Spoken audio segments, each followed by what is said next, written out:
huge amount has happened since I brought leaders together at Lancaster House here in London. That was just 2 weeks ago. President Zelensky has shown once again, and beyond any doubt, that Ukraine is the party of peace.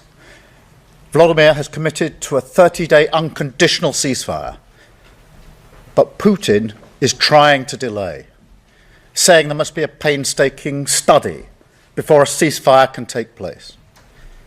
Well, the world needs action, not a study, not empty words and conditions. So my message is very clear.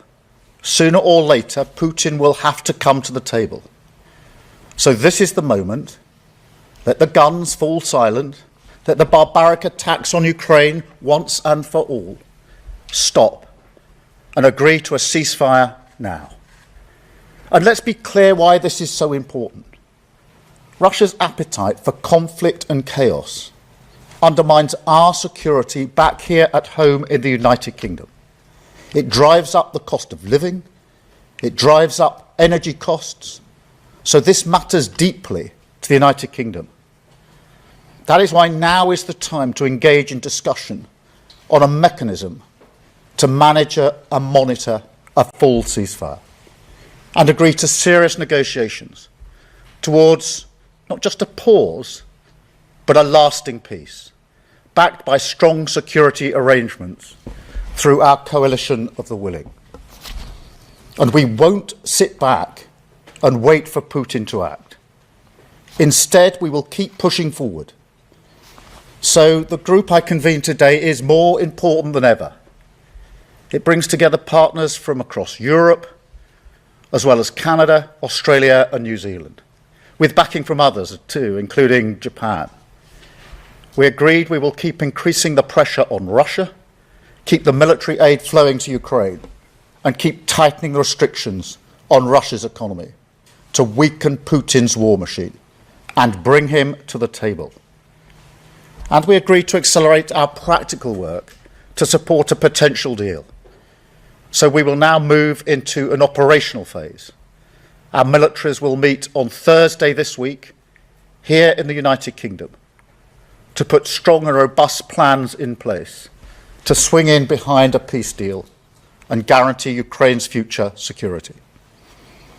President Trump has offered Putin the way forward to a lasting peace. Now we must make this a reality. So this is the moment to keep driving towards the outcome that we want to see, to end the killing, a just and lasting peace in Ukraine, and lasting security for all of us. Thank you. I will now take some questions, starting with, I think, Hannah from the BBC. Hannah. Thank you, Prime Minister. You've said now is the time for concrete commitments. Can you give an example of a concrete commitment that has been made this morning? How many countries have indicated they might put troops on the ground, for example? And a second, if I may, you're doing all of this work on what a peacekeeping force might look like.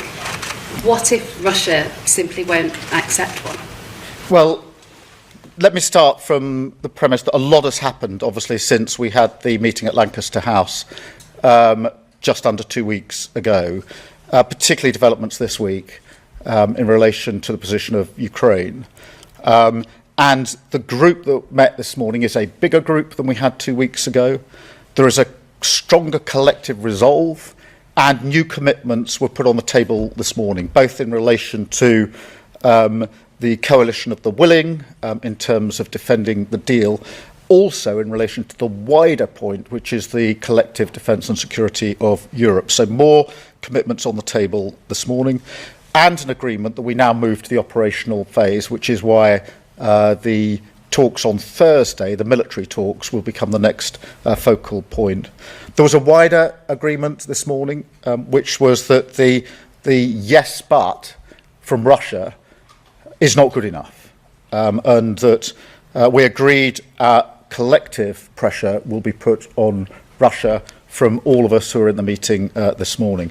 So I'd say overall we are successfully gathering political and military momentum I think more widely there was an appreciation this morning that a wider argument that I've been making that goes beyond just the question of Ukraine is that Europe needs to step up in its own defence and security. And so we moved forward on that front today because some of the commitments that were made were beyond simply the coalition of the willing in relation to making sure that we can defend any deal in Ukraine if one is reached, but also a step up for the collective defence and security of Europe, which is a really important part of the argument I've been making about the era that we're now in. In terms of Russia's position, I think it's really important at this point that we put maximum pressure on Russia. This yes but is not good enough, and that's why the collective resolve this morning was to put pressure, and we can collectively put pressure on Russia. There were a lot of countries represented this morning, a very strong collective resolve. And so I think we made real progress this morning, and that momentum and that resolve by a number of countries and making sure we continue to be forward-leaning is really important. Thank you very much. I've got Harry from ITV. Thank you, Prime Minister. What you haven't mentioned today is a US security backstop. Have you concluded that Donald Trump isn't prepared to provide a security backstop? And do you think this coalition of the willing can defend Ukraine without the support of the US? And secondly, if I may, you've talked about a full ceasefire agreement. At the moment, President Putin is suggesting he's not willing to agree to a 30-day ceasefire. What hope have you got of getting a long-term lasting peace? Well, look, firstly, the position on the US hasn't changed. I've been clear that it needs to be done in conjunction with the United States. As I think you know, we are talking to the US on a daily basis. My NSA was over there yesterday, had just arrived back this morning. So the position on the doing this in conjunction with the United States hasn't changed, and that's why we're having the detailed discussions that we are. On your wider challenge that Putin is saying yes, but we need to get him to yes and get round the table. And I do believe we can apply collective pressure to that end. 2 weeks ago, I was challenged on whether we'd even get as far as we've got now. We have moved forward, and that is good. We now need to move forward again. And I think that having a collective resolve, which is a demonstration of the sort of momentum that we're building up now, political momentum, which is important to keep many allied countries on the same page, but also the military momentum, which will go into Thursday's meeting now, which is very much an operational planning meeting. Thank you very much. Sam from Sky. Sam Coates, Sky News. Prime Minister, I'm struggling to work out what the coalition of the willing actually does on the ground.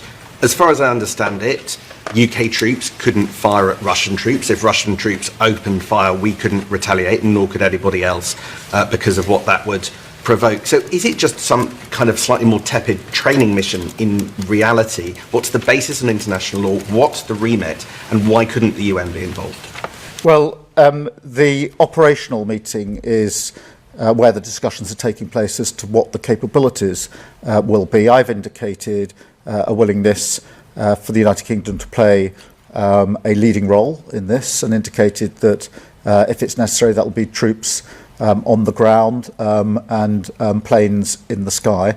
There are different capabilities from different countries, but those are the operational discussions that are going on in relation to what this coalition of the willing will be able to provide. But obviously, we've got to get a deal first, so there's the pressure that needs to be put on to Russia to get around the table, to get the deal.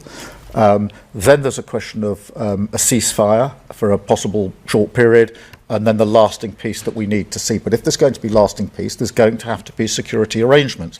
I've been clear and unwavering about this, because we know from history, recent history, that a deal without security arrangements is not something which Putin respects. And therefore it's in all of our interest to make sure the security arrangements are robust enough to defend the deal and to hold the peace. Otherwise, we'll repeat the history of recent years where Putin will breach the line again. Thank you. Caroline from the Sunday Times. Prime Minister, the Russian leader has said his nation needed guarantees before it would consider the 30-day ceasefire, and later urged Ukrainian troops in the Kursk region to surrender. Given the obvious advantage to Putin of a delay, what are the pressures that you can now use to bring Russia to the table? You've talked in your statement about sanctions.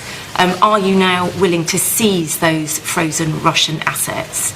And also, what is your message to President Trump about the urgency of the situation now, that he must be part of the coalition to bring Putin to the table? I think there are 2 points of pressure. The first is more military capability for Ukraine, and fresh commitments put on the table this morning in that regard. So this group is moving forward on that. That's short-term military capabilities and longer-term military capabilities, because we also see Ukraine playing its own part in any security arrangements, which is very important.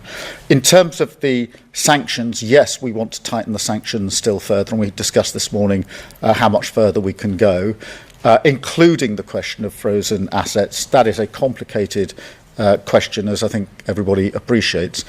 So we discussed further sanctions that have got nothing to do with the assets, which we will take forward as a result of this morning's discussion, but also a continuing discussion about what more can be done on the assets themselves. Thank you. Mikey from the Sunday Mirror. Hi, Prime Minister. There's a possible, perhaps even likely scenario where Vladimir Putin doesn't come to his senses, where he continues putting unreasonable demands on any ceasefire, on any negotiated settlement, perhaps doesn't even come to the table at all. And in that scenario, we can't be certain that Donald Trump is going to side with us and not with him. What's plan B? Well, firstly, we need to put Ukraine in the strongest possible position for whatever comes next, which has been my consistent position, whether that's around the table, which is what I hope it will be in negotiations, or if that doesn't come to pass. Secondly, on the US, and Caroline, I'm sorry, you also asked me about the US. We are obviously talking to the US every day about what happens next. I am clear in my own mind that President Trump is absolutely committed to the lasting peace that is needed in Ukraine, and everything he's doing is geared towards that end. I'm also absolutely clear that the relationship between the UK and the US is the closest of relationships between allied countries, has been for decades and will continue to be for many years ahead. So that's the base on which we're planning. But it is important and reinforces why we need as many countries as possible thinking together, discussing together and moving forward together as a group, which is what we've achieved this morning. Thank you very much. I've got Dan from Politico. Hello, Prime Minister. Dan. Former White House advisor Fiona Hill, who's working on your defence review, believes that there's going to be a proliferation of countries seeking to obtain nuclear weapons as a result of the combination of what President Putin is doing and the fact that they think that they can no longer rely on the US to come to their aid. So, do you believe that's going to happen? What do you think you can do to prevent it? And if I may, given PIP benefit is not linked to work, how do you square making PIP harder to claim with your stated aim of getting people into work? Well, on the question of nuclear weapons, obviously our position is that we will do everything we can to prevent any increase in the availability of nuclear weapons. That's been a very clear and consistent position of this government and, to be fair, of previous governments in the United Kingdom. So that remains our position. Look, on welfare, I've made the principles clear enough. We need to support those who need support and to protect them, but at the same time we need to make sure that we support and protect those who need to and are able to get into work, which the current arrangements don't, I don't think, adequately do, and that's why it's important that we make the case for reforming welfare, which is what we're doing. And I've got Anna from the Mail on Sunday. So the examples of pressure you've given, Prime Minister, are things that the UK has done before and to date, and they don't seem to be working considering the Kremlin's response. How are you concerned about that, and is there anything you're going to do to ensure that pressure is actually more effective, perhaps? Donald Trump has just announced specific travel bans for Russian nationals included. Is that something you're considering? Well, look, firstly, the effect of the sanctions on the Russian economy have been pretty profound. We shouldn't underestimate the impact that they've already had. And by doubling down and increasing the sanctions, that will cause even more pressure and pain on the Russians, in combination with what President Trump is indicating would be the consequences as he sees it and the action that he proposes to take. So that's quite a combination. On the question of Putin's position of yes, but we need to move that. But just as I stood here in London 2 weeks ago saying we need to move forward, we need to make progress, so I say it again, I don't accept that things are frozen as they are today and that no party can now be moved forward. I don't accept that for a minute. I think that if we've applied pressure, we show collective resolve and some clear-eyed leadership on this, we can move this forward to get the parties round the table for negotiations. And what then needs to come out of that is the just and lasting peace that everybody wants, not least the Ukrainians, and which is very important to the defence and security of Europe, and very important to the United Kingdom, because the impact of what happens in Europe always washes up on our shores, and it's already impacted us quite profoundly in the last 3 years, and that's why I think it's always important to appreciate that what's happening internationally is having a huge impact on us domestically. Thank you very much indeed. Thank you.